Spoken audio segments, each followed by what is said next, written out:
Hello and welcome to my series of conversations with men and women whose ideas, vision and philosophy define our contemporary world.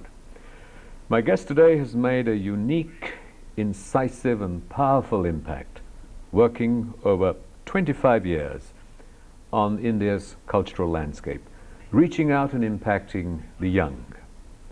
His work reaches 175 plus cities around India. It organizes more than 1,300, that's 4 or 5 events every day in schools, colleges and institutions across India, touching hundreds and thousands of students at any one time. I'm delighted to welcome Kiran Seth, who's the founder and the driving force behind SPIC MACAY, the Society for the Promotion of India's Cultural Art, Music and Heritage, amongst you. I don't think I've got all the letters right, but in general that's the thrust of what you're doing. It's been a phenomenal movement in which you're able to present to India's young the kind of people we don't normally associate with being receptive to India's rich cultural heritage. You're able to attract the best performers from the classical traditions to do this before young people. I have long been an admirer of your work, and so you'll have to forgive me. I mean, I'm going to sort of get back to asking you some of the questions I've been talking to you about for a very long time and might seem repetitive and basic. But tell me, what is the objective of SPIC MACAY? What are you seeking to do with this organization? Well, we are trying to bring in some elements into the education system which we feel are severely lacking. Previously, these inputs used to be provided by, say, the parents, the grandparents, maybe society at large, but things that are subtle, that are abstract, that are inspirational and even mystical. I think these inputs are not there in young people's lives now. We have become very information oriented, not inspiration based at all. And this is, I think, what we are trying to do. SPIC MACAY has so many activities and it has continued to evolve over the decades, but essentially you started out with arranging performances by great masters in educational institutions, and then that sort of dovetailed with the lecture demonstrations, which enable people to understand better the nuances and subtleties of this.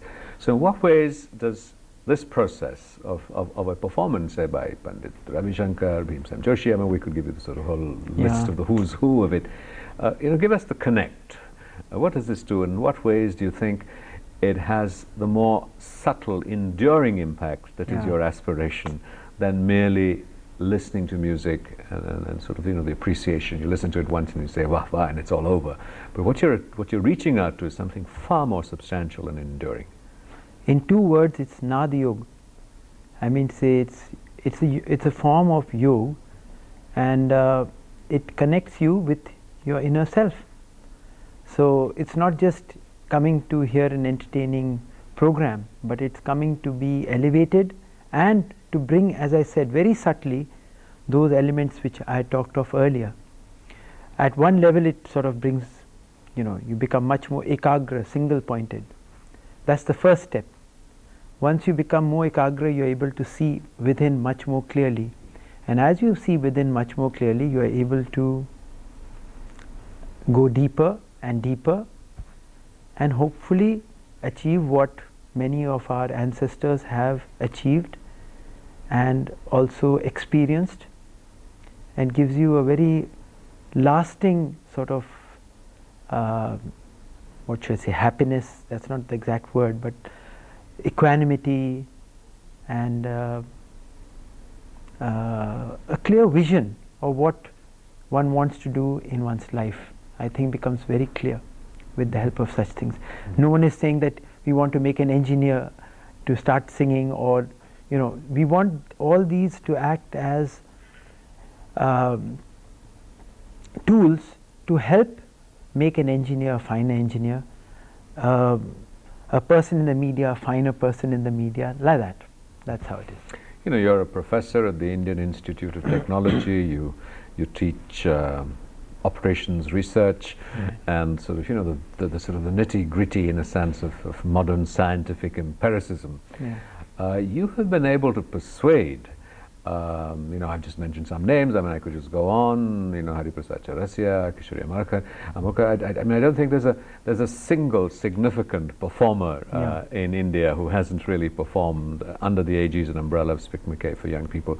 What did it take to persuade people who are very busy and often perceived to be temperamental and not easily available, to reach out to a largely young, not always predisposed not at audience? all, not at all. To make the effort and to to travel 175 cities in India. That's your network. These are the kind of places that they're creating time to go with their accompaniments and their musicians and what have you. How do you manage to motivate them? Well, first of all, I must say we are not only doing it in India, we're doing it in many cities abroad also. Why not add in what this part? But how do we motivate them? Well, I think most of these people are highly evolved human beings also. They're highly sensitive, and I think they can make out the difference between what is genuine and what is not so genuine. And when they see a very, very genuine effort, which they also perceive has some potential, that means, after all, they're also interested in seeing that this great tradition that we have doesn't at one level get diluted, and at another level just vanishes. So they are also interested in seeing that, and that can only happen if bright and perceptive young people are made aware of the greatness of this tradition, and that can only happen if the greatest of the great come and interact with such young people. I think that's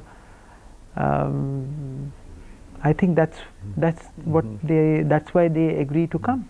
That's why at the IIT where you teach, and the students that graduate from there. The other day I was reading a statistic to say there are 40,000 people from the IITs in the United States of America, and you're working in an environment of sort of globalized culture. Very true. Doesn't it, in some ways, perhaps someone would argue and say, look, it's rather chauvinistic for you to believe that it's only India or our culture and heritage that has this refining sensibility that cultivates equanimity? No, not at all. That's why we are doing things. We are bringing the best of world heritage to the young person. It's not that I don't believe that it's only India that can provide, can save the world or any such thing. If you see, we brought Ke Jing from China, of the great master of the Kung Fu opera. We brought Dr. Fusao Okamoto of the No form from Japan. We have formed a agreement with the Norwegians to bring their best people here of the Duo Bharat company, also with the Germans Max Muller Bhavan. So it's not that I think there are many great things in the world, but what I do feel strongly is that all the great things in the world today are under attack. Because of their inherent nature, they are things that take one within, and everything today is taking persons outside. There's a drawing outside. So anything that tries to, which is not so clear cut, which doesn't come out flat on your face like that, that is sort of treated, like that. So it is important for us to bring such forms, like Western classical music is fantastic. We just had some Baroque music from Germany by a group which had come through Max Muller Bhavan, and they were very, very, very good. And I think such things can affect young people all over the world. But they say charity begins at home. So when we are doing it in India, first of all, we should have a connect at least with what we have here. It's not just music, by the way. I want to make it very clear that it's not music that we are trying to do. We would like to have a number of wonderful talks by His Holiness the Dalai Lama. We'd like to have talks by, as I was telling, by Reverend Desmond Tutu.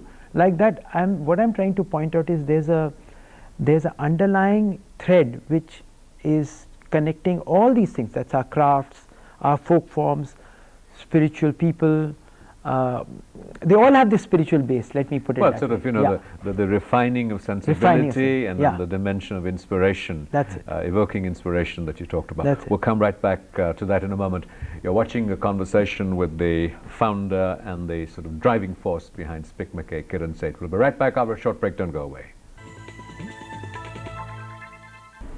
Welcome back to a continuing conversation with Kiran Seth. We were talking about the sort of the inspiring figures, the refining of sensibility.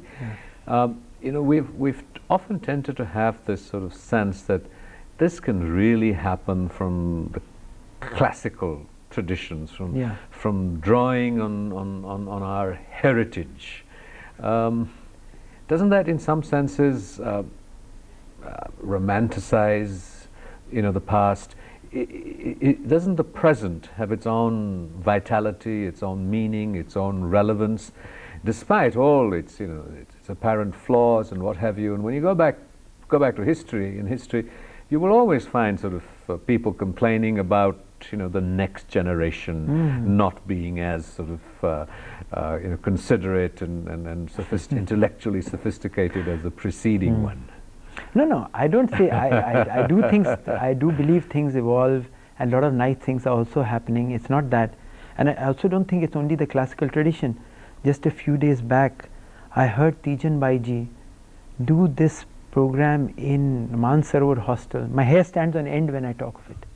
I can't tell you what that lady did. She hasn't studied in any school. She's an absolutely rustic person from Chhattisgarh. And the way she was able to bring out right from the bottom of her soul, not her heart, what she was able to capture the whole group and communicate something of a very, very, very deep nature to the young persons who were there. So it's not just classical tradition. I think a lot depends on people who have experienced something very fundamental. I don't know how else to describe it. And I think they are there in all disciplines, not just in the arts. There might be some very great scientist who has touched that common chord. And our aim would be to bring such people in touch with young people, so that जैसे संगति का बहुत प्रभाव पड़ता है, you know, if you come across a very inspiring person, you are in touch with somebody who's very inspiring person, some of that rubs off into you. And it's not, I'll tell you, for example, Anna Sahib Hazare, he's a person who's working in the villages in Maharashtra, in Ralegaon Siddhi. We just have young people interact with him. He's not a classical musician, he's not a folk musician, but he's an inspiring human being who has taken from the heritage. What I'm trying to say is there's a big well there from which we can take, and whoever has taken enough and has been inspired can in turn inspire. I think one of the great achievements of your work and your leadership has been in the creating of SPIC MACAY, far more than an organization as a movement, which is, you know, sometimes when I look at it from the outside, I just, you know, I'm surprised that it doesn't fall apart, and I just keep wondering, you know, what is it that keeps it so cohesively moving? You know, you're so very loosely structured. True. There isn't a command and control, you know, system of management on any one day. I mean, you know, if you have 1,400 events in a year, that's 3 or 4 things happening at any one time in different parts of India.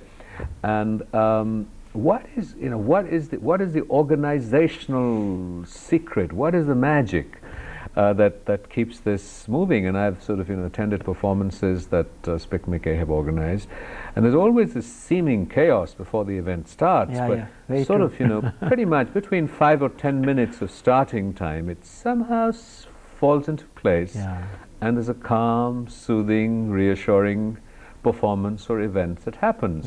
And it's, you know, you just don't know where the energy or where the structure or where the instructions came from. Tell us. I also am very surprised that it doesn't fall apart. But, you know, like, I think I'm quite a, you know, let's say a fatalist or whatever, as I was just telling you. I think if you're doing something right, if there's something right about it, things just fall into place. I don't know how they fall into place, but they do. and despite all the, you might be very well organized, you might have everything set, and yet things will not fall into place. It happens many a time, you've noticed that, because when you organize things too closely and very nicely and everything, there's also a tendency that the soul is lost somewhere along the line, because you say, oh, has everything been put in place, are the cameras in place, is everything in place? Then of course that's also important, I'm not saying it's not important, but somewhere along the line there's also something which you have to let go and let the truth of that particular situation take over, and I think that's what happens. Young people do realize that many a time, sometimes not, but many a time they do realize that there's an inherent truth in what is being done, and so it sort of sits in place. And you also, with 25 plus years, and assuming that 28, huh? 28, right? I might as well take credit where credit's due. So 28 years, and assuming that they're largely sort of senior school and university students, so that's a cycle of about 2 or 3 years that they will spend in an institution. That's what 9, 10 generations of people who you have managed to sort of renew themselves. You haven't grown younger. I mean, there's sort of in spirit and heart you have. I'm no doubt. Hope so. But what is the secret? How do you manage to inspire and motivate so many generations of young people to continue to give of themselves, volunteer their time with great passion, commitment, and enthusiasm? As I said, when there's something truth in anything, it's not me who's inspiring them. I'm a medium through which they are being inspired, maybe. And I think that's very important to remember at all points in time, that whenever there's something which is inherently got some truth in it, I think there will be somebody, it might be SPIC MACAY, or it might be TIC MACAY, or MIC MACAY, God knows what, will come along, and there'll be something through which that thing has to work, and through which it works, and through which it inspires. Because there's an inherent truth in it, that's why. When you say truth, I assume you're saying there is an inherent purity, there's an inherent value, that the motivation that drives it is pure. We've been talking about tradition and heritage, and I think sort of 10 generations of students is a long time enough to look at how young people have changed and evolved. Like a lot of people of your generation or mine, ours, do you too despair that sort of the new emerging young aren't as sort of clued in and wonderful as we were, or the young people that you started working out with? No. There is an erosion of values. There is television now, and their attention spans are shrinking, and all the terrible things that we want to reassure ourselves are unfolding in the world, and which we have been sort of in some ways managed to avoid. No. I don't think so. I think young persons today are much more they're aware and they're looking. That's the wonderful thing. They are looking. They are also aware of this fact that all that comes on our television is not, not the thing. Well, I will hope you will tell them that conversations such as these are an exception. Well, exceptions prove the rule. You see, like you yourself have said, as exceptions, and exceptions prove the rule. So definitely, there's no doubt about it that such things are wonderful. But well, tell us about the young. The youth today has got, I think, there's a lot of hope. The only two things which I always keep cautioning them against is that maybe they must develop a little more of faith and a little more of patience. If these two things are put in, they would be like, they're much brighter than we were when we were students. They are much more aware, and they have much more opportunities. So everything is going for them, sort of, except for these two things. Well, we'll take a short break right now. Sure. We're going to call for our viewers' patience. We'll be right back to our short break. Don't go away. You're watching A Conversation with Kiran Seth. Welcome back to a continuing conversation with Kiran Seth. This long, intimate association that you've had with so many forms of culture, of the arts, of people who are inspiration, you have so many different kinds of projects, including the Gurukul project, where you locate young people to spend time with masters in different traditions, and not just the spiritual or music, but across the board. What is all this, in a sense, reaching out? What are you working towards? We have this sort of this subtle notion of refining of sensibilities and cultivating values. You're an educationist. True. So at the end of the day, we are also working in a climate where people now think that values can somehow be taught as a curriculum subject, and that you have to tell young people that be good or think about the nation or think about the others, and somehow that is enough, and that transformation will take place. And what your work is about is transformation. Transformation. True. So what are the elements? Give us some more of the a sense of how this happens. I shouldn't be sort of providing an answer to a question I'm asking, but in a sense that you go to a SPIC MACAY event, you'll see, look at the way the young people are working. It's sort of somebody will stand up and won't feel squeamish about arranging everybody's shoes and slippers in order. That does something to their relationship to other people. So what are some of these elements that you're seeking to develop in young people? We've had the generalization. Give us some sort of sense of the specifics. The details are very important. Another thing that young persons today are missing out, I think, is on detail. And I think all great things are hidden in very, very little things.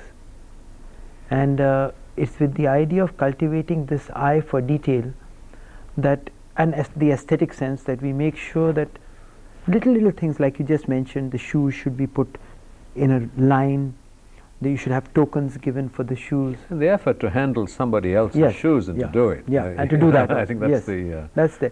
It brings in humility. There are lots of other things which, it's very difficult to, it's like a combined thing which is there. Like how much of this is consciously developed? I'm sort of seeking to draw our viewers, listeners' attention to the detailing that goes into what you're doing. It's not just this sort of magnificent idea. Absolutely. And then the performer comes and sits and we're all transformed. There's a tremendous amount of detailing. Absolutely. The elements of it are what are adding up towards this transformation. The process is as important as the program itself.